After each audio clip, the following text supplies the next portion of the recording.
26 नवंबर 1930 की वो भयानक रात नॉर्थ कनाडा के दूर दराज इलाके में अंगिकुनी लेक के ठंडे किनारे पर बसी एक छोटी सी एस्किमो बस्ती, जहां 100 से 150 लोग अपनी जिंदगी बसर करते थे। मिट्टी के चूल्हों पर रोटी पकाते, मछली पकड़ते, अपने स्लेज डॉग्स के साथ हंसते खेलते।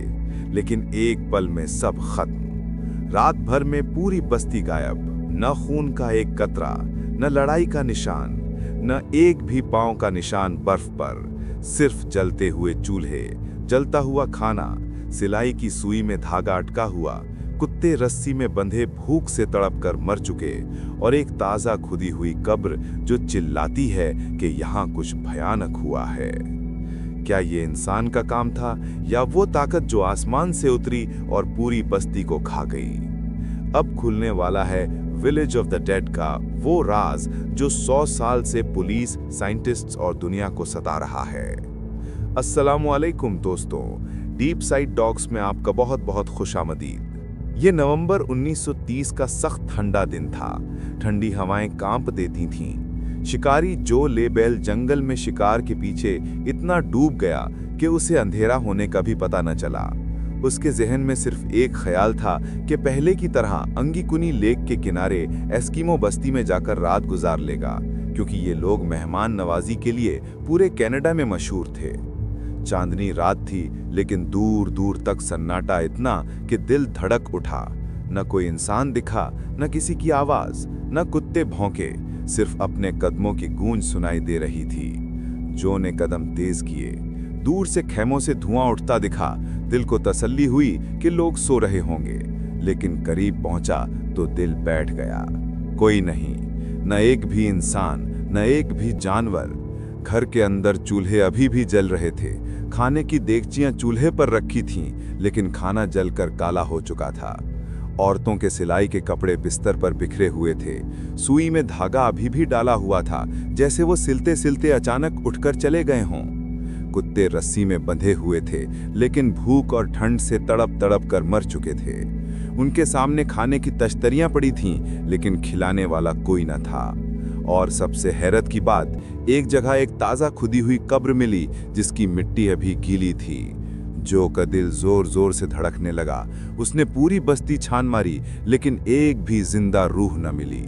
वो इतना घबराया कि रात के अंधेरे में ही करीबी टेलीग्राफ ऑफिस की तरफ भाग गया और रॉयल कैनेडियन माउंटेड पुलिस को पूरा वाकया सुना दिया। पुलिस जब बस्ती में पहुंची तो जो की बात 100% सच निकली।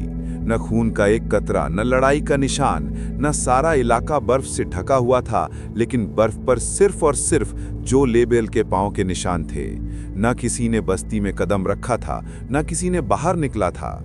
लेक पर 6 इंच मोटी बर्फ जमी हुई थी। बस्ती की सारी कश्तियां जमीन पर खड़ी थीं, क्योंकि ये मौसम मछली पकड़ने का नहीं था।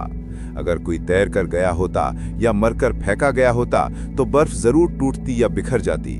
इन्वेस्टिगेशन से पता चला कि लोग कम से कम 3 दिन पहले गायब हुए थे, क्योंकि जलते चूल्हों का धुआं अभी भी निकल रहा था, और लकड़ी जलने के बाद भी घंटों तक धुआं देती है।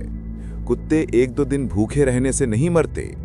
ये सब देखकर पुलिस के सामने सवाल ही सवाल थे, लेकिन जवाब एक भी नहीं। महीनों तक सर्च ऑपरेशन चला। हेलीकॉप्टर से लेकर स्लेज डॉग्स तक सब इस्तेमाल किए गए, लेकिन एक भी लाश, एक भी कपड़ा, न एक भी निशान न मिला। आखिर पुलिस ने केस को अनसॉल्व्ड का ठप्पा लगाकर हमेशा के लिए बंद कर दिया।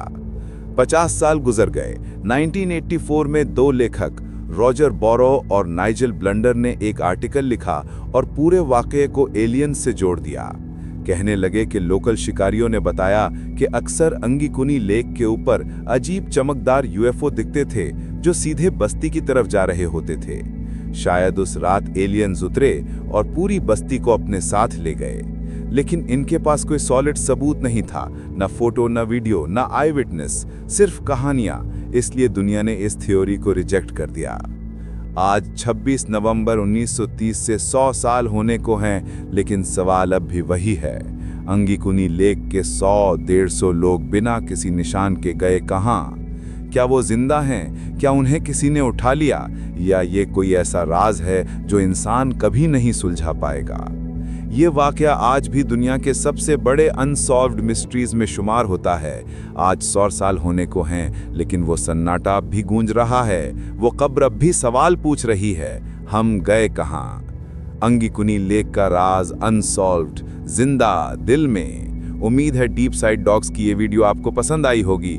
लाइक शेयर कमेंट जरूर करें। मिलते हैं अगली शानदार वीडियो में। अल्लाह हाफिज।